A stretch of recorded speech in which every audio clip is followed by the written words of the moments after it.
Ako ang panganay na anak na babae ngang isang maharlikang pamilya sa Abu Dhabi.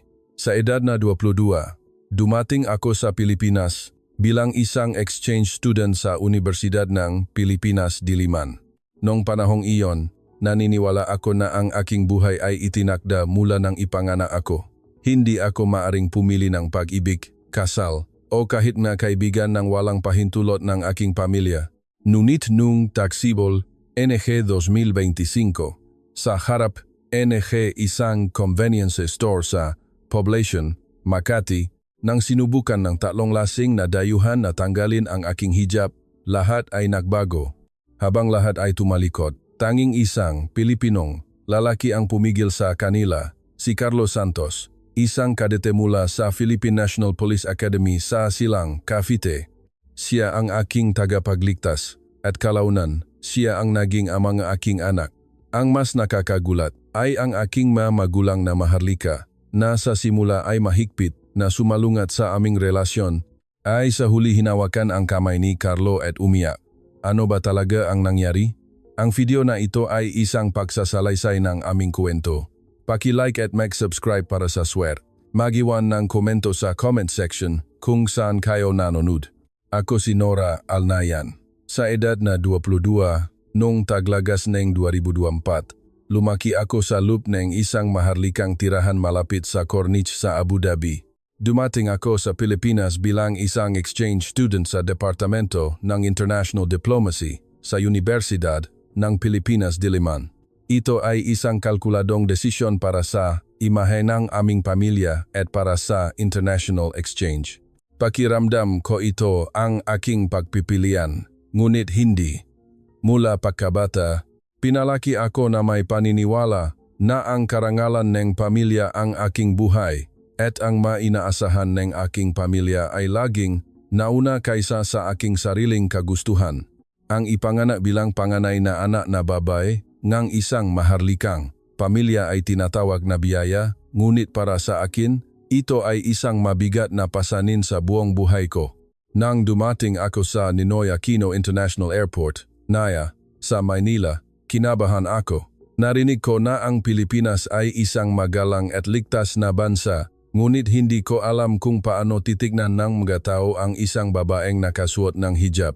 Kinagabihan, inayos ko ang aking magamit sa dormitoryo sa Maynila at tiningnan ang tanawin sa labas ng bintana. Hindi ko akalain na ang aking kapalaran ay lubos na magbabago dito.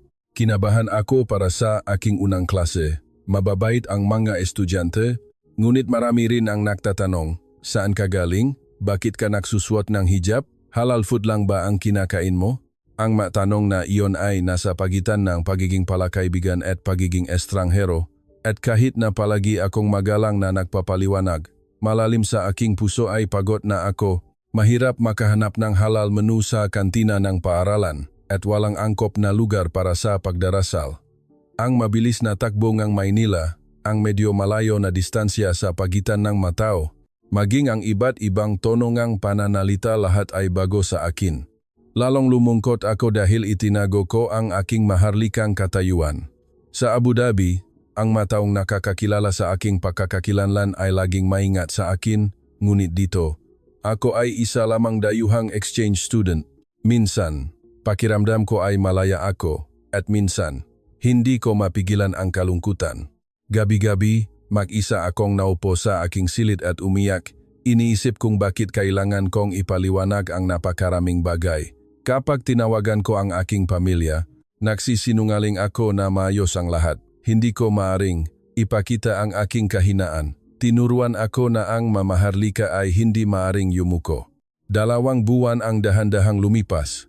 Nagpanggap akong umaangkop, ngunit sa loob ay lalong lumungkot ako. Nagkaroon ako ng kaibigan, ngunit hindi ko may bahagi ang aking tunay na nararamdaman. At kahit na mababait ang mga profesor, hindi nila naintindihan ang aking kultural na kalungkutan. Isang biyernes, NG gabi, pagkatapos, NG meeting, NG grupo, para sa aking proyekto, nagpunta ako malapit sa Poblacion, Makati.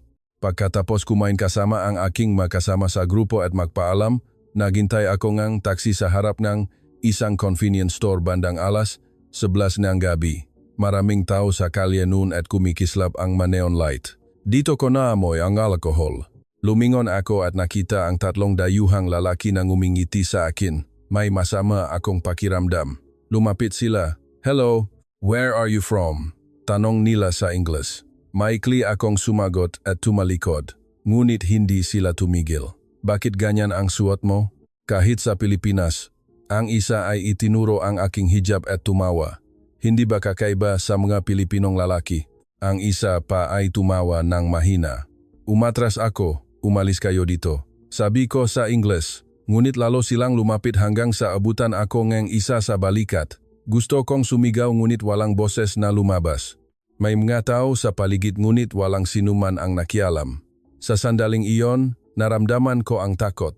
Nag-isa ako. Ang kawalan ng pag-asa na walang sinuman ang magpoprotekta sa akin sa gitna ng hindi pamilyar na lungsod na ito ay bumalot sa akin. Sa sandaling iyon, isang lalaki ang humarang sa akin. Siya ay isang matangkad at matipunong Pilipinong lalaki. Sabi niya sa isang mababa at matigas na boses, "Alisin mo ang iyong kamay ngayon din." Natigilan ako sa kanyang boses, hindi dahil sa takot kundi dahil sa ginhawa. May nagpoprotekta sa akin. Sino ang lalaking ito? Siya si Carlos Santos, 25 taong gulang, isang kadete mula sa Philippine National Police Academy sa Silang, Cavite. Hindi ko alam nun, ngunit nalaman ko kalaunan. Hindi emosyonal si Carlo. Siya ay kalmado ngunit matigas. Ang ginagawa ninyo ay isang paglapastangan sa relihiyon at malinaw na isang potensyal na krimen. Malinaw niyang sabi, pinagsama ang Ingles at Filipino. Ang malasing na lalaki ay sa simula ay tumawa. "Ano ba, pulis? Nagbibiro lang kami sa kanila." Ngunit hindi gumalaw si Carlo. Inilabas niya ang kanyang telepono at tinawagan ang pulisya at itinuro ang maka CCTV sa paligid. Sinabi niyang lahat ay nakunan. Sa huli, umalis sila ng sumusumpa. Nanginig ang aking mapa at umupo ako sa upuan ng convenience store. Nanginig ang aking makamay at hirap akong huminga. Lumapit si Carlos sa akin ngunit hindi siya agad nag-abot ng kamay. "Binibini, maayos po ba kayo?" Tanong niya. Tumango ako, ngunit sa totoo lang, hindi ako maayos. "Kung kailangan ninyo ng panyo, maibibigay ko, ngunit maaari ninyo bang gamitin ng kayo lang?" Nagulat ako sa kanyang sinabi, naintindihan niya ang aking kultura. Alam niya kung gaano kaingat ang isang lalaki na hawakan ang isang babaeng nakasuot ng hijab. "Salamat," sabi ko. Pumasok si Carlos sa convenience store at bumili ng mainit na salabat. "Inumin ninyo. Makakatulong ito upang kumalma kayo."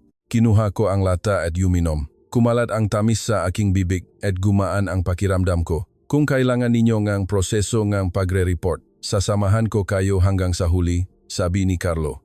"Hindi na po kailangan. Salamat. Gusto ko lang umuwi.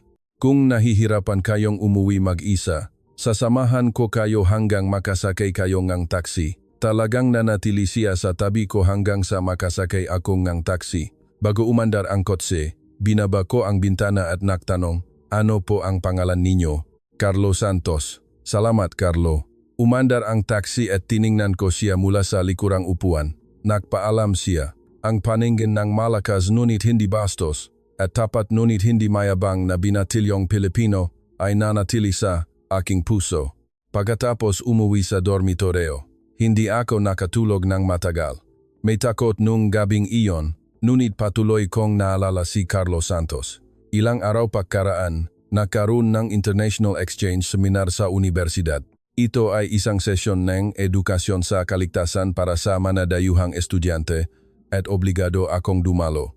Nang pumasok ako sa lecture hall, nakita ko ang isang pambihirang tanawin. Si Carlos Santos ay nasa harap. Siya ang tagapagsalita bilang kinatawan ng estudyante mula sa Philippine National Police Academy para sa lahat ng dayuhang estudyante. Ang Pilipinas ay isang ligtas na bansa, ngunit kailangan pa ring mag-ingat lalo na sa gabi at malapit sa mga lugar nga libangan. Ang kanyang boses ay kalmado ngunit malakas. Pagkatapos ng presentasyon, tiningnan ako ni Carlo at nagulat. Pagkatapos ng seminar, nakita kami sa pasilyo. "Nagita muli tayo," sabi ni Carlo na nakangiti. "Nagingat ka ba?" "Oo." "Narinig ko. maganda ang iyong presentasyon. Pagkatapos nga araw na iyon, mayos ka ba? Oh, salamat sa iyo. Nanatili kaming awkward ng ilang sandali, ngunit kakaiba, hindi ito naging problema. Kung may oras ka, gusto mo bang magape? Tanong ni Carlo. May isang tahimik na coffee shop malapit sa universidad. Naalinlangan ako. Ang anak ng maharlikang pamilya ay hindi dapat makipagkita sa mga lalaki ng random, ngunit walang masamang intensyon sa kanyang mamata. Sige, sagot ko. Nagpunta kami sa isang maliit na coffee shop malapit sa likod ng ating universidad. Tahimik ito at walang ganong tao. Inalok ako ni Carlong menu at umorder akong herbal tea. Taga Talavera, Nueva Ecija ako. Isang simpleng probinsyano, sabi ni Carlo sa pagpapakilala. Nag-aral ako sa PNPA at plano kong maglingkod bilang isang pampublikong opisyal pagkatapos kong magtapos. Bakit gusto mong maging pulis? Tanong ko. Upang protektahan ang kapwa-tao. Gusto kong mamuhay ng may katarungan, maikli ngunit tapat niyang sagot. Nagkuwento rin ako ng kaunti tungkol sa aking sarili. Itinago ko ang aking maharlikang katayuan at sinabi lamang, ako ay galing sa gitnang silangan at nag-aral ng international diplomacy.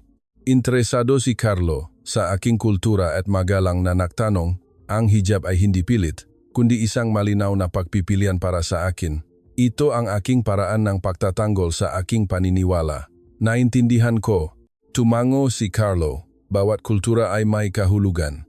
Mula noon, paminsan-minsan kaming nakikita sa universidad at nagbabati ng maikli. Madalas kaming nakikita ng hindi sinasadya sa library, sa mga kaganapan sa campus, at sa mga pagbisita sa museo tuwing weekend. Ito ba ay nagkataon lamang o hinahanap namin ang isa-isa? Isang araw, nag-alok si Carlo. Natulungan ako sa pag-aral ng wikang Filipino. Tutulungan kita sa Filipino bilang kapalit ng iyong tulong sa aking proyekto sa diplomacy. Tinanggap ko ang alok at nagsimula kaming makita 2 beses sa isang linggo. Nag-aral kami sa coffee shop, sa library, at minsan sa Ayala Triangle Gardens. Si Carlo ay pasensyoso at hindi ako pinagtatawanan kahit nakakamali ako. Nagkuwento ako sa kanya tungkol sa kultura ng gitnang silangan, diplomacy, at ang mga intricacies ng Royal Protocol. Hindi ko sinabi na ako ay maharlika, ngunit dahan-dahan kong binuksan ang mundo na aking nalalaman. Sa ganong paraan, unti-unti kaming naging malapit. Mayroong isang bagay na higit pa sa pagiging kaibigan na nabubuo. Ngunit ayaw kong aminin ito. Ngunit ang kapayapaang ito ay hindi nagtagal. May nakakapansin sa akin. Sa simula ng bagong semestre, sa unang bahagi ng 2025, lumitaw ang isang hindi kilalang tao sa aking paligid. Si Ethan Howard, 24 taong gulang, isang British-Lebanese exchange student. Dumating siya sa Maynila sa ilalim ng isang international graduate program at nakakuha ng atensyon ng maraming tao dahil sa kanyang malinis na hitsura at kahusayan sa pagsasalita ng iba't ibang wika. Isang araw, lumapit sa akin si Ethan sa University Lounge. Nora, ako si Ethan. Taga-gitnang silangan ka, hindi ba? Kausap niya ako sa Arabic at natuwa ako. Matagal na akong hindi nakakakita ng isang tao mula sa parehong kultura. Oh, tama. Masaya akong nakilala ka. Ako rin ay may lahing Lebanese, kaya alam ko ang kultura ng gitnang silangan. Nahihirapan ka ba dito? Mabait si Ethan ngunit may pakiramdam ng pagdududa. Madalas niya akong inaanyayahan kumain at ipinakikilala sa mga Middle Eastern restaurant. Sa simula, nagpapasalamat ako, ngunit dahan-dahan, naging pasanin ito. Nora, kilala mo ba ang lalaking Pilipino na iyon? Tanong ni Ethan isang araw. May kaibigan ako, si Carlos Santos, hindi ba? Nagulat ako. Paano mo nalaman? Malit lang ang universidad. Alam lahat. Pero sa totoo lang, hindi kayang hawakan ng mga Pilipinong lalaki ang babaeng katulad mo. Ano ang ibig mong sabihin? Nanggaling ka sa isang espesyal na pamilya, hindi ba? Si Carlos Santos ay isang ordinaryong estudyante lang. Iba ang kultura at hindi kayo parehong estado. Nagalit ako sa mga salita ni Ethan. Hindi mo dapat husgahan ang isang tao sa kanyang estado. Sinasabi ko lang ang totoo. Sa huli, magpapakasal ka sa isang lalaki mula sa sarili mong kultura. Ang mga Pilipinong lalaki ay isang kakaibang karanasan lang. Tumayo ako. Aalis na ako. Ngumiti si Ethan at sinabi, "Pag-isipan mo." Mali ba ang sinabi ko? Mula noon, naging mas mapilit si Ethan. Kung makikita kami sa pasilyo, sinasadya niya akong insultuhin si Carlo at tatatakan ako sa social media na nagpapanggap na magkalapit kami. Kumuha pa siyang larawan namin ni Carlo ng palihim habang makasama kami at in-upload sa university community, prinsesa ngang gitnang silangan, in love sa isang probinsyanong Pilipino. Maraming lumabas na komento. Sabi ni Carlo, "Bayaan mo na lang." Ngunit nag-alala ako. Hindi lang si Ethan, may lumabas din na hindi kanais-nais mula sa panig ng Pilipinas. Si Ginang Amelia Reyes, 39 taong gulang, isang abogadong Pilipino na nangangasiwa sa mga usapin ng Royal Exchange Foundation. Nakatira siya sa isang marangyang subdivision sa Makati at anak and isang kilalang abogado na may malaking law firm.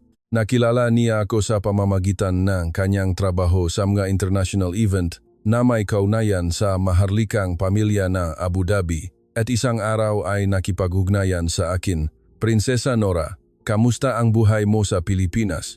Alam niya ang aking pagkakakilanlan. "Maayos naman, narinig ko na malapit ka sa isang kadatingang pulisya." "Oh, kaibigan ko siya." Sa totoo lang, si Carlos Santos ay isang mabait na tao. Ngunit hindi siya angkop para sa isang prinsesa na katulad mo. Ordinaryo lang ang kanyang pamilya at wala siyang background, sabi ni Amelia na nakangiti. "Ipakikilala kita sa maanak ng mayayamang negosyante, maanak ng mga politiko. Mas angkop sila sa iyong posisyon. Mas tinitignan ko ang tao kaysa sa posisyon." Matigas kong sabi. "Talaga? Ngunit sa huli, ang maharlikang pamilya ay gumagalaw batay sa posisyon. Alam mo rin iyan, prinsesa." Ang masalita ni Amelia ay matalim. Tinamaan niya ang aking kahinaan. Ako ay isang maharlika at sa huli ay wala akong magawa ng walang pahintulot ng aking pamilya. Ilang araw pakaraan, inimbitahan ako ni Amelia sa isang mamahaling restaurant malapit sa universidad. Mayroong ilang mga anak ng mayayamang pamilya na dumalo rin at itinrato nila ako bilang isang maharlika. Sa labas, sila ay magalang at pino, ngunit naramdaman ko na tinitignan nila ako bilang isang card para sa connection at karangalan. "Prinsesa Nora, malaki ang aming pag-asa kung nais ng prinsesa na imbitahan ang aming kumpanya sa mga maharlikang pagtitipon. Prinsesa, maaari ba kayong magmungkahingang ilang oportunidad sa pamumuhunan sa Abu Dhabi? Ang kanilang interes ay hindi sa akin bilang isang individual, kundi sa aking pagkakakilanlan." Tumayo ako at umalis. Sinundan ako ni Amelia. "Bakit ganyan ka? Hindi ako bagay. Hindi ko gustong gamitin. Hindi ginagamit, kundi kooperasyon. Kailangan din ng Pilipinas na kumonekta ng tama upang mabuhay. Dapat mong malaman ang katotohanan, prinsesa." Lumingon ako at sinabi, "Gagawin ko ang sarili kong katotohanan." Ngunit pagkatapos umuwi, nag-alala ako. Sinisiraan ni Ethan si Carlo at sinubukan ni Amelia na gamitin ang aking pagkakakilanlan. Parehong nakakagulo ang dalawang antagonis sa iba't ibang paraan. Alam ba ni Carlo ang lahat ng ito o ako lang ang kailangang dumaan dito? Nang gabing iyon nakatanggap ako ng mensahe mula kay Carlo. "May oras ka ba bukas? May gusto akong sabihin." Ang aking puso ay bumilis. Ano kaya ang sasabihin niya? Kinabukasan ng gabi, nakita kami sa Ayala Triangle Gardens. Humihihip ang hangin ng taksibol at nalalaglag ang mabulaklak ng taksibol. Naglakad kami ng makatabi ng matagal ng walang imik. "Nora, si Carlo ang unang nagsalita." "Oh, gusto kita, Nora." Pakiramdam ko ay tumigil ang aking puso. Alam ko na. Ngunit iba ang pakiramdam kapag narinig mo ito ng direkta. Mula nang una kitang makita, nahulo na ang loob ko. Sa gitna ng isang mapanganib na sitwasyon, nanginginig ka ng mag-isa ngunit malakas ang iyong tingin. Patuloy kong naalala ang imaheng iyon. Patuloy si Carlo sa pagsasalita. "Alam kong ordinaryo lang ako at ikaw ay espesyal. Iba ang aming pamilya, iba ang aming kultura, at maaring mahirap para sa akin na maging kasama mo. Ngunit isang bagay ang sigurado ako. Hindi kita tinitingnan bilang isang kondisyon. Tinitingnan kita bilang isang tao." Umiyak ako. Ito ang unang pagkakataon na mayroong nangahas na sabihin ito sa akin kahit alam niya ang aking pagkakakilanlan. Hindi mo kailangang tanggapin ang aking nararamdaman. Tiningnan ko siya. Puno ngang katapatan ang kanyang mata. Ako rin, sabi ko. Gusto rin kita, Carlo. Sa simula, ito ay pasasalamat. Ngunit dahan-dahan, ito ay lumalim. Ngunit natatakot ako na hindi kailanman papayag ang aking pamilya sa pag-ibig na ito. Kung gayon, susubukan nating kumbinsihin sila. Hindi ito madali. Ang panganay na anak na babae ng isang maharlikang pamilya ay hindi maaring mamuhay batay sa personal na damdamin. Mayroon akong responsibilidad. Ang responsibilidad ay hindi nangangahulugang isuko ang kaligayahan, hindi ba? Sa masalita ni Carlo, umiyak ako. Maingat siyang nagtanong, "Puwede ba kitang yakapin?" Tumangho ako at niyakap ako ni Carlo ng mainit at ligtas. Mula noon naging makasintahan kami, ngunit ito ay isang sikretong relasyon. Ang aking pagkakakilanlan ay hindi maaring malaman at masyadong maaga upang ipaalam sa aking pamilya.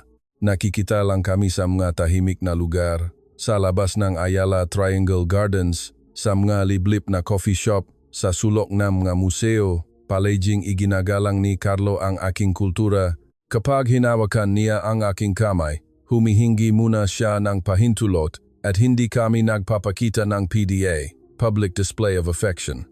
Masyado ba akong maingat? Tanong ni Carlo isang araw. Hindi, salamat. Ang iyong pag-aalala ay nagpapakalma sa akin. Masaya ako. Sa unang pagkakataon, nagmamahal ako ayon sa aking sariling kagustuhan. Ngunit hindi tumigil si Ethan at Amelia. Patuloy na nagpakalat ng sismis si Ethan sa university community at palihim na nakipag-ugnayan si Amelia sa royal family. Nag-ulat tungkol sa aking buhay sa Pilipinas.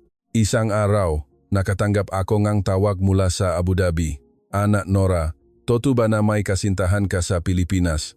Namutla ang aking mukha. Sumagot, "Oh, totoo." Mayroong katahimikan, isang mahaba at mabigat na katahimikan. "Nora, ikaw ang panganay na anak na babaeng royal family. Dapat kang mamuhay ng may responsibilidad, hindi sa personal na damdamin. Itigil mo agad ang iyong relasyon sa lalaking iyon." Ama, si Carlo ay isang mabuting tao. Iginagalang niya ako at tapat siya sa akin. Hindi mahalaga. Ang karangalan ng pamilya ang mahalaga. Maintindihan ba ang isang Pilipinong lalaki ang aming maharlikang buhay? Kaya ni Carlo, ama, hindi. Bumalik ka agad sa Abu Dhabi. Bumalik ka. Naputol ang tawag. Umupo ako at umiyak. Tinawagan ko si Carlo. Alam na ni ama. Pinauwi niya ako. Kalmadong sabi ni Carlo. Kakausapin ko siya ng direkta. Hindi pwede. Hindi kailanman papayag si ama. Kahit kailangan nating subukan. Ipapakita ko sa kanya kung gaano ako kaseryoso. Isang linggo pakaraan, dumating ang aking ama sa Pilipinas. Nanatili siya sa isang marangyang hotel sa Makati at pinayagan ang kanyang pagpupulong kay Carlo. Natatakot ako. Mahigpit at walang kompromiso ang aking ama. Ang pagpupulong ay naganap sa lounge ng hotel. Mayos ang pananamit ni Carlo at tila kinakabahan ang kanyang mukha. Malamig na sabi ng aking ama, "Carlo Santos, ikaw ba ang binata na kasintahan ng aking anak?" "Ako po, alam mo ba kung sino ang aking anak?" "Opo. Siya ang panganay na anak na babaeng royal family."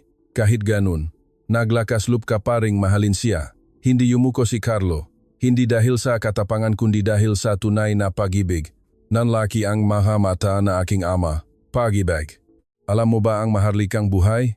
Ang protocol, responsibilidad, international relations lahat ay komplikado. Kaya, baeng, isang ordinaryong binata na katulad mo. Pag-aralan ko ang hindi ko alam. Ngunit isang bagay ang sigurado ako. Mahal ko si Nora hindi bilang isang kondisyon, kundi bilang isang tao. Ngumiti nang may paguyam ang aking ama. Bilang isang tao, sa tingin mo ba ang maharlikang pamilya ay gumagalaw sa mga romantikong salita? Hindi. Ngunit naniniwala ako na ang kaligayahan ni Nora ay mas mahalaga kaysa sa karangalan ng pamilya. Tumayo ang aking ama. Hindi, Nora, babalik ka sa Abu Dhabi sa susunod na linggo. Umiyak ako at sinabi, "Ama, pakiusap, ito ay utos." Muling nagsalita si Carlo. "Subukan niyo ako. Ipapakita ko kung gaano ako kaseryoso. Malamig na sabi nga aking ama, sige, patunayan mo, ngunit kung mabigo ka, itataboy ka mula sa Pilipinas habang buhay. Paano ito mapapatunayan ni Carlo? Binigyan siya na aking ama ng 1 buwan. Sa loob ng 1 buwan, patunayan mo na karapat-dapat kang maging manugang ng Maharlika. Ipakita mo na naiintindihan mo ang aming kultura at kaya mong pasanin ang responsibilidad. Tinanggap ni Carlo, naalala ako, masyadong mataas ang pamantayan ng aking ama at kaunti lang ang alam ni Carlo tungkol sa kultura ng Gitnang Silangan. Ngunit hindi sumuko si Carlo. Nang hiram siya ng 12 libro tungkol sa kasaysayan ng Gitnang Silangan, kulturang Islam at Royal Protocol sa library. Nag-aral siya hanggang hating gabi at nagsimulang mag-aral ng Arabic. Hindi mo kailangang gawin ito, sabi ko. Pagod ka lang. Ayos lang. Gagawin ko ang lahat para kay Nora. Bumisita si Carlo sa isang Islamic Cultural Center at isang moske sa Quiapo, Maynila. Nakilala niya ang isang imam at pinag-aralan ang magaugalian at paraan ng pagdarasal. Hindi niya intensyon na magpa-convert sa Islam, ngunit ito ay isang pagsisikap na maunawaan at igalang ang aking kultura. Pinansin ng aking ama ang lahat ng prosesong ito, ang pag-aaral ni Carlo, ang kanyang pagbisita sa moske at ang kanyang pagbati sa Arabic. Isang araw, muling tinawagan ng aking ama si Carlo. Kinikilala ko ang iyong pagsisikap. Nararamdaman ko rin ang iyong katapatan, ngunit hindi ko pa rin ito mapahintulutan. Namutla ang mukha ni Carlo. Bakit? Masyado ka pang bata at hindi tiyak ang iyong kinabukasan. Sabi mo magiging pulis ka, ngunit hindi iyon sapat upang maging responsible kay Nora. Kung gayon, ano ang dapat kong gawin? Gusto kong makilala ang iyong pamilya. Gusto kong kumpirmahin kung papayagan na iyong mga magulang ang kasal na ito. Nagulat ako. Hindi pa nakikilala ng mga magulang ni Carlo si Nora. Pagkatapos naming bumalik sa Pilipinas, malalim ang pag-isip ni Carlo. Kailangan kong sabihin kay nanay, ngunit hindi ito madali. Bakit masyadong pinahahalagahan ni nanay ang tradisyon? Maaring mahirap para sa kanya na tanggapin ang isang dayuhang manugang. Ilang araw pakaraan, umuwi si Carlo sa kanilang bahay sa Talavera, Nueva Ecija. Sumama ako. Maliit ngunit malinis ang bahay ni Carlo. May puno ngang santol. Lumabas ang kanyang ina, nasa edad 60, nakasuot ang simpleng bestida. Carlo, nandito ka na. Nanay, ito ang aking nobya, si Nora. Namutla ang mukha ang kanyang ina. Nobya, dayuhan. Siya ay mula sa Gitnang Silangan. Tiningnan akong kanyang ina mula ulo hanggang paa, hijab, dayuhang damit, hindi pamilyar na hitsura. Pumasok, malamig ang boses ng kanyang ina. Umupo kami sa sala. Nagain ang kanyang ina nasa, ngunit mabigat ang kapaligiran. Carlo, mayroon ka bang sense? Bakit ka nagdala ng dayuhang babay? Nanay, mabait si Nora. Mabait? Paano naman ang aming pamana ng pamilya? Alam ba niya ang aming kultura? Maingat akong nagsalita. Nanay, pag-aaralan ko, iginagalang ko ang kulturang Pilipino. Hindi lang pag-aaral iyan. Makaiba ang dugo, makaiba ang pag-isip. Matigas ang ina ni Carlo. Sinabi ni Carlo, Nanay, mahal ko si Nora. Gusto ko siyang pakasalan. Hindi kailanman. Tumayo ang kanyang ina. Umiyak ako. Tinanggihan ako sa Abu Dhabi at tinanggihan din ako sa Pilipinas. Magiging totoo ba ang aming pag-ibig? Matigas ang ulo ng ina ni Carlo. Kinausap siya ni Carlo ng ilang araw ngunit hindi niya binuksan ang kanyang puso. Carlo, ikaw ang nag-isang anak. Dapat mong ipagpatuloy ang aming lahi. Kung magpapakasal ka sa isang dayuhang babae, sino ang magmamana ng tradisyon? Nanay, matututo rin si Nora. Hindi lang pag-aaral iyan. Kung magkaiba ang puso, walang silbi. Sinubukan kong intindihin ang ina ni Carlo. Siya ay isang taong buong buhay niya ay ipinagtanggol ang tradisyon. Ngunit masakit ang aking puso. Pagkatapos naming bumalik sa Maynila, lumala ang sitwasyon. Hindi binitawan ni Ethan at Amelia ang pagkakataon. Nagpakalat si Ethan ng sismis sa university community na tinanggihan si Nora ng pamilya ni Carlo. Si Amelia ay mas bastos. Nagpunta siya sa ina ni Carlo at nagsinungaling. Ginang, sa totoo lang, nagtatago si Nora sa Pilipinas dahil sa mga problemang politikal sa royal family.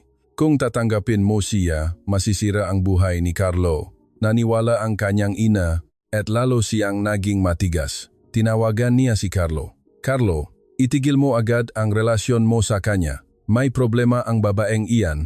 Ano ang sinasabi mo, nanay? Sinabi niya na siya ay pinatalsik mula sa royal family. Gusto niya lang umasa sa iyo. Hindi totoo iyan. Hindi ganun si Nora. Ngunit hindi nakinig ang kanyang ina. Nawalan ako ng pag-asa. Parehong tinanggihan kami ng aming pamilya at lumaganap ang masasamang sismis. Nagita kami ni Carlo at umiyak ako. Sorry, hindi ako nagingat. Hindi, ito ang responsibilidad ko. Niyakap ako ni Carlo. Nora, papakasalan kita. Pero tinanggihan ka ni nanay. Kumbinsihin ko sila. Sigurado akong kumbinsihin ko sila. Sinabi ni ama na ipalaglak ko ang bata. Hindi ko gagawin iyon. Ito ang ating anak. Pananagutan ko. Hindi nagbago ang tingin ni Carlo. Kinabukasan, gumawa si Carlo ngang formal na pahayag sa harap ngang kanyang nga profesor sa PNPA. Papakasalan ko si Nora. Pananagutan ko rin ang bata. Hindi ito aking responsibilidad, kundi isang biyaya. Nagulat ang universidad. Tumawa si Ethan, bobo ang lalaking iyan, tapos na ang buhay niya. Ngunit nagulat si Amelia, hindi niya inaasahan na ganun katapang si Carlo. Muling binisita ni Carlo ang kanyang ina. Nanay, papakasalan ko si Nora. Buntis siya sa aming anak. Nagulat ang kanyang ina. Ano? May anak? Oh, ang aking anak. Pananagutan ko. Carlo, nababaliw ka na ba? Paano naman ang iyong buhay? Aalagaan ko ang aking buhay. Ngunit sina Nora at ang bata ang kailangan kong protektahan. Umiyak ang kanyang ina. Bakit ka masyadong matigas? Nanay, narinig ko na pinili mo si tatay kahit na tinanggihan siya ng lahat, ngunit ipinagtanggol mo siya hanggang sa huli. Hindi ba? Gagawin ko rin ang parehong bagay. Matagal umiyak ang kanyang ina at pagkatapos ay sinabi, dalhin mo siya dito, dalhin mo si Nora dito. Nagbago ba ang isip ng kanyang ina? Ilang araw pakaraan, nagpunta ako sa Talavera, Nueva Ecija kasama si Carlo. Dahil sa maagang pagbubuntis, hindi pa halata ang aking tiyan. Ngunit nakakaranas ako ng morning sickness. Binuksan ni Carlo ang pinto. Ang kanyang ekspresyon ay matigas pa rin, ngunit mas malumanay kaysa dati. Pumasok. Umupo kami sa sala. Nagain ang kanyang inang salabat. Ito ay mabuti para sa morning sickness. Inumin mo. Uminom ako ng may pasasalamat. Sabing kanyang ina, Nora, noong una kitang makita, tinanggihan kita dahil natatakot ako. Natatakot ako na hindi mo maintindihan ang aming kultura. Natatakot ako na mahihirapan, si Carlo. Naintindihan ko, nanay. Natatakot din ako. Ngunit sinabi sa akin ni Carlo kung gaano ka nagsisikap, kung gaano ka kaseryoso. Hinawakan ng kanyang ina ang aking kamay. Masaya ako. Nakamali ako. Humihingi ako ng tawad. Umiyak ako. Hindi, nanay. Magsisikap ako ng masigasig. Pag-aaralan ko ang kulturang Pilipino. Pag-aaralan ko ang mga tradisyon. Pag-aaralan ko kung paano gumawa ng adobo. Ngumiti ang kanyang ina. Dahan-dahan lang. Ang mahalaga ay ang puso. Mula noon, tinanggap ako ng kanyang ina. Tinuruan niya akong lutuing Pilipino at mga tradisyon. Masigasig akong nag-aral. Nakamali ako, ngunit hindi ako sumuko. Ngunit ang panig ng Abu Dhabi ay nanatiling problema. Patuloy akong pinipilit ng aking ama na umuwi at tinanggihan din ako nga matatanda sa royal family. Isang araw, dumating mismo ang aking ama sa Pilipinas kasama ang aking ina. Iuwi ko si Nora. Ito ang unang bagay na sinabi ng aking ama. Lumabas si Carlo. Hindi pwede. Si Nora ay aking asawa at ang bata sa kanyang sinapupunan ay aking anak. Wala kayong karapatan. Nora ay maharlika. Si Nora ay isang babae. May karapatan siyang maging masaya. Naharap si ama at Carlo. May tension nun. Lumabas ang ina ni Carlo. Patawad, ngunit gusto kong magsalita. Huminto ang ina ni Carlo sa harap ng aking ama. Ako ang ina ni Carlos Santos. Sa simula, tinanggihan ko rin si Nora, ngunit ngayon ay iba na. Ano ang ibig mong sabihin? Mabait si Nora. Nagsisikap siya ng husto upang matutunan ang aming kultura at mahal niya si Carlo ng buong puso. At si Carlo ay handang protektahan si Nora. Patuloy ang ina ni Carlo sa pagsasalita. Dahil lang basta siya ay maharlika, kukunin mo ang kaligayahan ng iyong anak. Kung ikaw ay isang magulang, hindi ba gusto mo ang kaligayahan ng iyong anak? Sumama ang mukha ng aking ama. Sinabi nga aking ina sa Arabic, "Mahal, nagpakasal din tayo noong bata pa tayo kahit na tinanggihan tayong lahat." May karapatan din si Nora na ganun, ngunit iba ito. Si Nora ang panganay na anak na babaeng royal family. Bago siya maging anak, siya ay isang tao. Hinawakan ngang aking ina ang aking kamay. "Nora, masaya ka ba talaga?" "Oh, nanay, masaya ako kapag kasama ko si Carlo." Tiningnan ng aking ina ang aking ama. "Mahal, pagkakatiwalaan natin ang ating anak."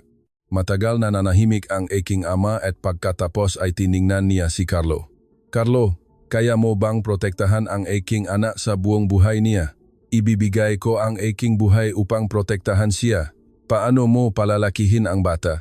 Tuturuan ko sila ang kulturang Pilipino at gitnang silangan. Hahayaan ko silang matutunan ang lahat ng magagandang katangian mula sa dalawang kultura." Huminga ng malalim ang aking ama. "Sige, pinapayagan ko, ngunit mayroong kondisyon. Sabihin po, magpakasal kayo ng 2 beses. Isang kasal sa Pilipinas, isang kasal sa gitnang silangan, at ang maanak ay palalakihin na iginagalang ang dalawang kultura." "Pangako ko," yumuko si Carlo. Hindi ako makapaniwala. Pinayagan ako ni ama. Umiyak ako habang niyayakap si ama. "Salamat ama." Niyakap din ako nga aking ama. "Maging masaya ka, Nora." Noong Hunyo 2025, nagdaos kami ng isang maliit na engagement ceremony sa Maynila. Tanging ang dalawang pamilya at malalapit na kaibigan lang ang nagtipon. Nagsusuot ako ng puting barot saya at si Carlo ay nakasuot ng barong Tagalog.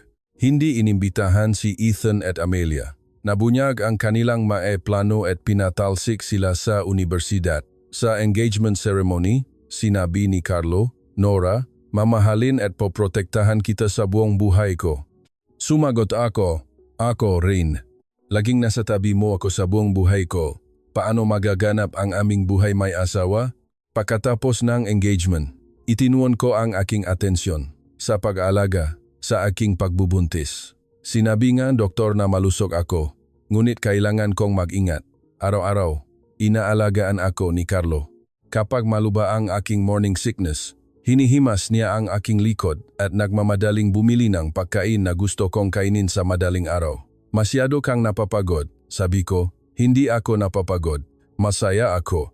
Madalas ding pumupunta sa Maynila ang ina ni Carlo at nagluluto ng pagkain para sa aking pagaling pagkatapos manganak. Adobo, sinigang, pancit. "Kailangan mong palakihin ng maluso ang bata." Naramdaman ko ang pagmamahal ng kanyang ina. Madalas ding tumatawag ang aking ina mula sa Abu Dhabi. "Kumakain ba ng maayos ang iyong anak ko? Maayos akong inaalagaan ng aking biyenan. Mabuti iyan. Kailangan mong maging malusog." Nang ako ay nasa 5 buwan ng pagbubuntis, nalaman namin ang kasarian ng bata, isang babae. "Babae?" sabi ko kay Carlo. "Totuba, si Harin ang magiging 8. Masaya si Carlo. "Salamat, Nora. Maraming salamat." Naisip kami ngang pangalan, isang pangalan na may parehong Pilipino at Arabic na tunog. Harin na lang para sa pangalang Pilipino. Ibig sabihin, biyaya mula sa langit, mungkahi ni Carlo. Maganda. Pangalang Arabic naman Laila. Ibig sabihin, gabi. Harin Laila, isang magandang pangalan. Noong Setyembre 2025, opisyal kaming nagpakasal. Una, nagdaos kami ang kasal sa Pilipinas, sa Maynila. Nagsusuot ako ng puting barot saya at si Carlo ay nakasuot ng barong Tagalog. Pinakpala kami ng banawhin.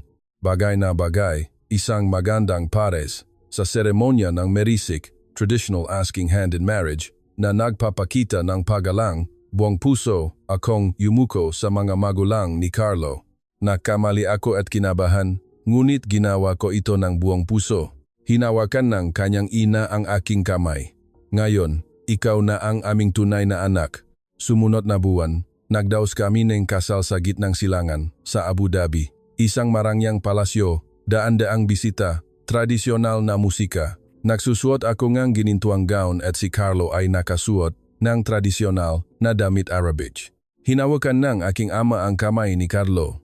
"Ipinakakatiwala ko ang aking anak sa iyo. Paglilingkuran ko siya sa buong buhay niya.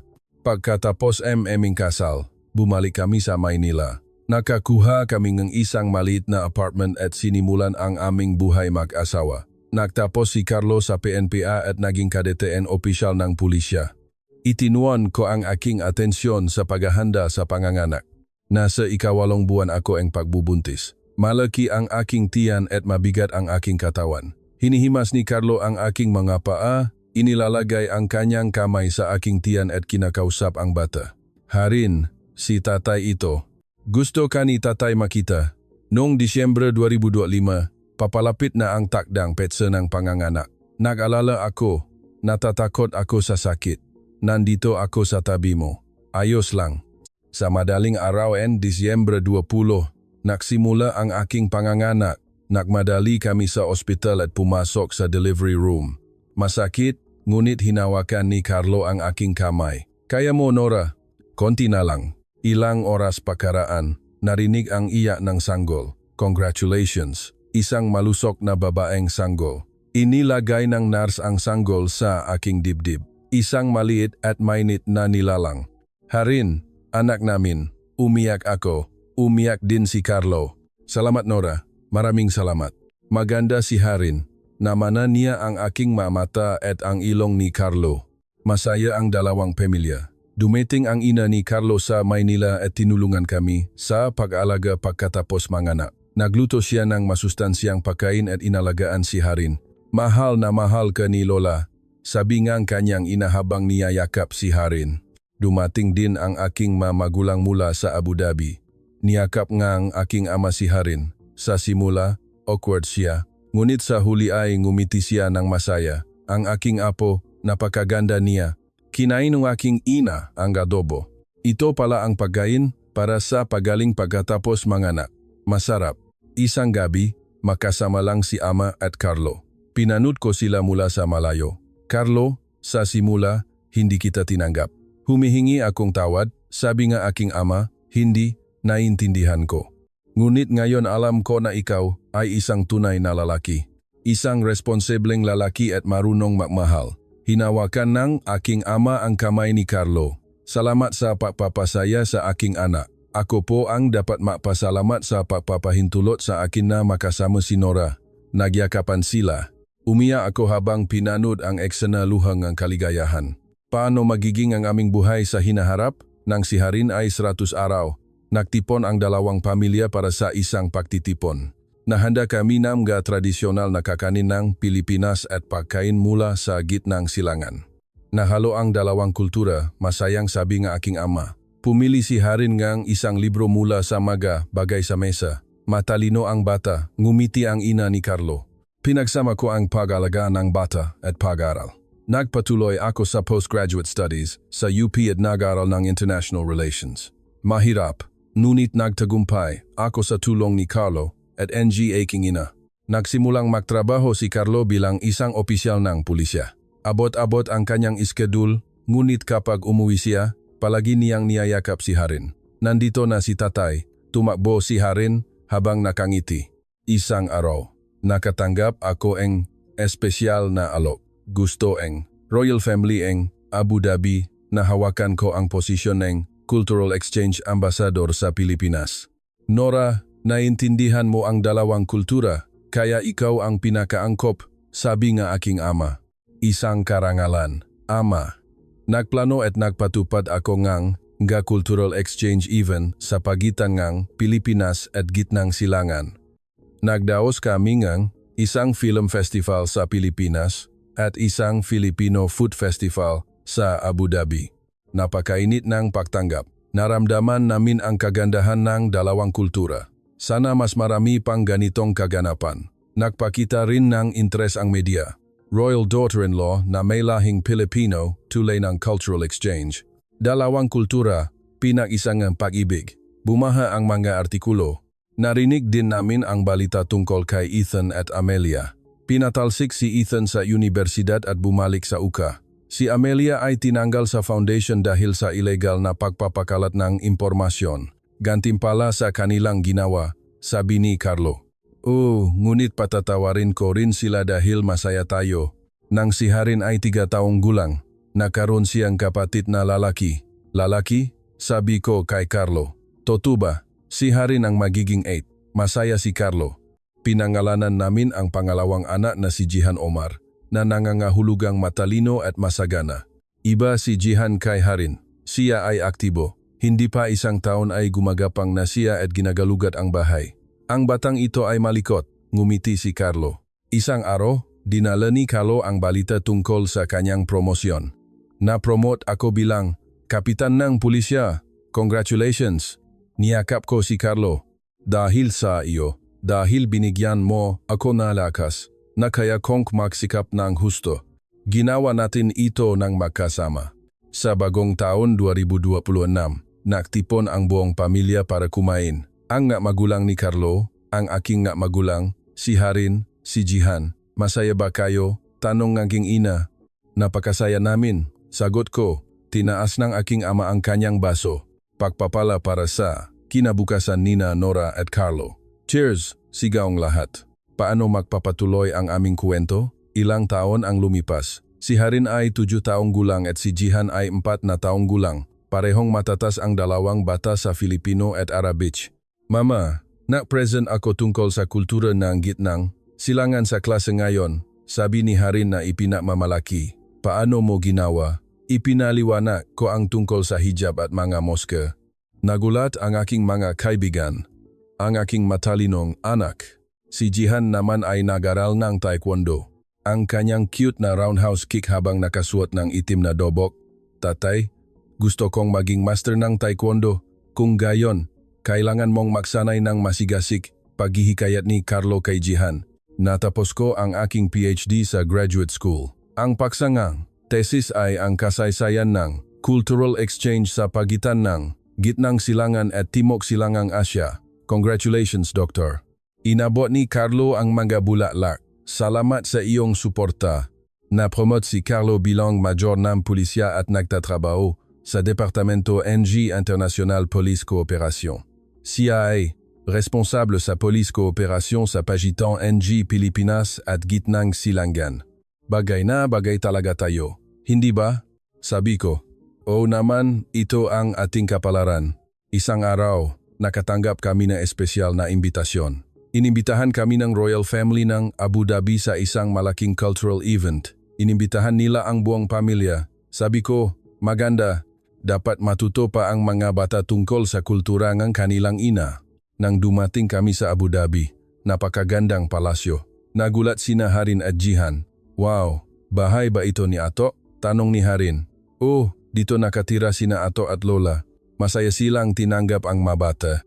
Nandito na ang aming maapo. Niyakap ngang aking ina sina Harin at Jihan. Napakasigla ngang kaganapan. Makasamang ipinagdiwang ang tradisyonal na pagtatanghal ng Pilipinas at Gitnang Silangan.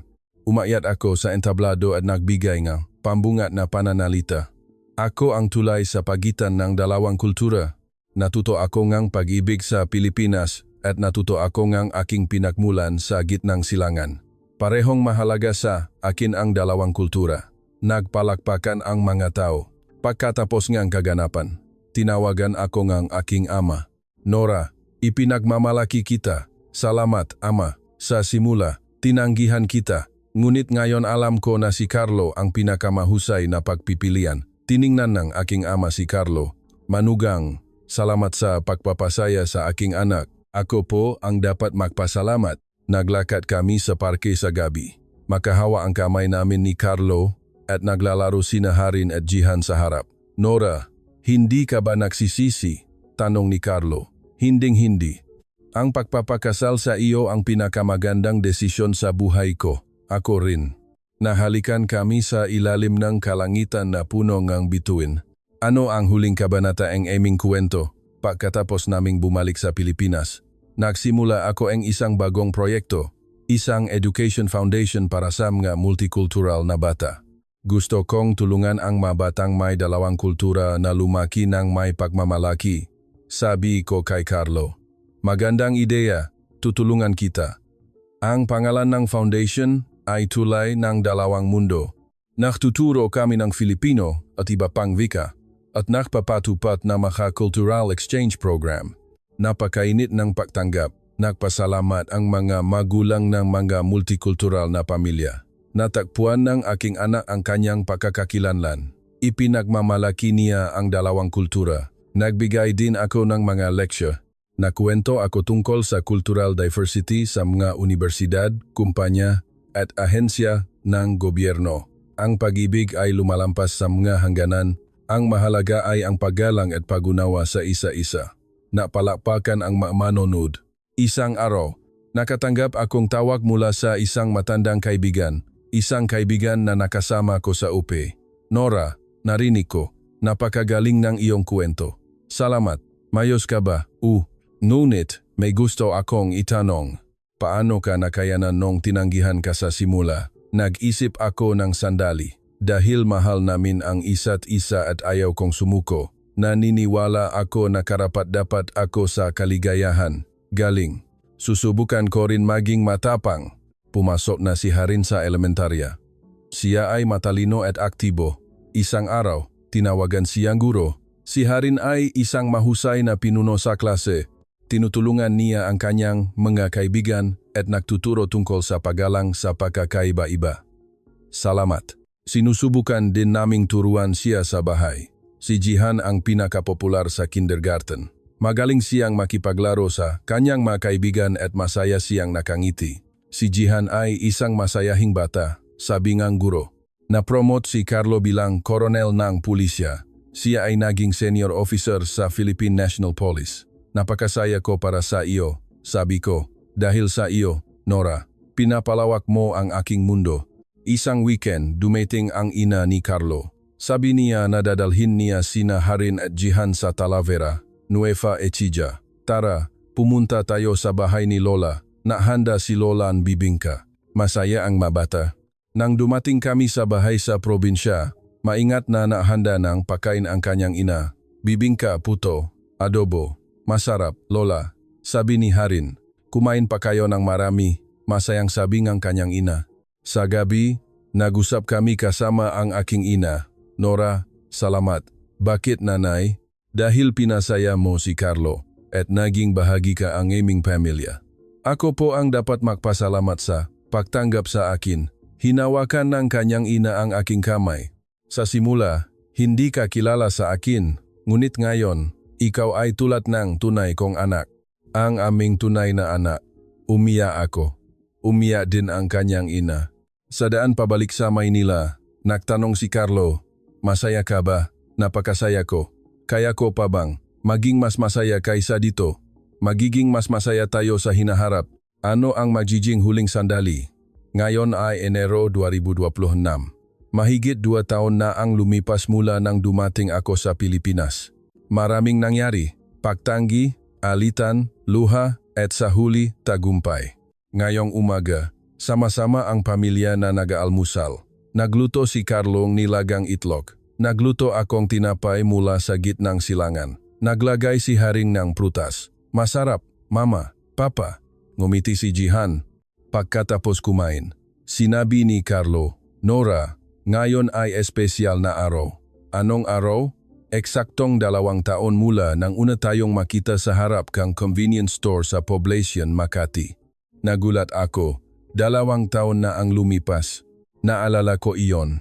Natakot ako, ngunit nakaramdam ako ngang ginhawa ng lumitaw ka. Naalala ko rin nang una kong makita ang iyong mata. Pakiramdam ko ay may nagbago. Ngumiti kami. Nagtanong si Harin, Mama, Papa, paano kayo nakakilala? Nang nasa panganib si Mama, tinulungan siya ni Papa tulad ng isang bayani. Wow, galing ni Papa. Niyakap ni Jihan si Carlo. Nagpunta kami sa Ayala Triangle Gardens sa hapon. Magkasamang nagbisikleta ang pamilya. Mahusay si Harin sa two-wheeler at si Jihan naman sa training bike. Mama, ang bilis ko, sigaw ni Harin. Oh, ikaw ang pinakamahusay, anak ko. Umupo kami sa bangko at nagpahinga. Sumandal si Carlo sa aking balikat. Nora, salamat sa pagpasok sa aking buhay. Ako po ang mas dapat magpasalamat sa pagliligtas sa akin, sa pagmamahal sa akin, sa pagbuo ng pamilya para sa akin. Magkasama pa rin tayo. Hindi ba? Oh, siyempre, sa buong buhay. Pagkatapos naming umuwi sa gabi, pinatulog namin ang mga bata at umupo kami ni Carlo sa sala. Nora, ano ang iniisip mo? Ang ating kwento ay parang drama, hindi ba? Oo, ngunit totoo. Totoo ang ating pag-ibig. Totoo ang ating pamilya. Ano ang mangyayari sa hinaharap? Mamuhay tayo ng masaya. Palalakihin natin ang mga bata na nagmamahalan at magiging tulay sa pagitan ng dalawang kultura. Magaling, iyan ang aking pangarap. Niyakap ako ni Carlo ng mainit at ligtas. Ipikit ko ang aking mamata. Sigurado akong magiging masaya rin ako bukas. Nang gabing iyon, sa harap ng convenience store sa Poblacion, Makati, nagbago ang aking kapalaran. Ang nakakatakot na sandaling iyon ay naging simula ng pinakamaganda. Ang pag-ibig na tinanggihan ay naging pinakamalaking biyaya. Si Nora Alnayan, ngayon ay si Nora Santos, isang Pilipinang manugang, inangang 2 anak, at tulay sa 2 mundo. Ito ang aking pagkakakilanlan, at ipinagmamalaki ko ang lahat ng ito. Ikaw ba ay dumadaan din sa mahirap na panahon ngayon? Tinanggihan ka ba dahil sa pag-ibig? Huwag kang sumuko. Mananalo ang katapatan. Minsan, nangangailangan ito ngang oras. Ngunit sa huli, mananalo ang pag-ibig. Tulad ko. Ngayong gabi, matutulog ako ng may pasasalamat. Nasa tabi ko si Carlo, at nasa kabilang silid si Naharin at Jihan. Ito ang lahat ng mayroon ako, at sapat na ito. Ang kwento ni Nora ay hindi nagtatapos dito. Dahil bawat araw ay may bagong kwento na nagsisimula. Ngunit, isang bagayang sigurado ako. Ang kwento ay laging puno enigra, pag-ibig, at sa likod enikla, pag-ibig na iyong 2 bansa, ang Pilipinas at ang United Arab Emirates, ay nagkakaisa.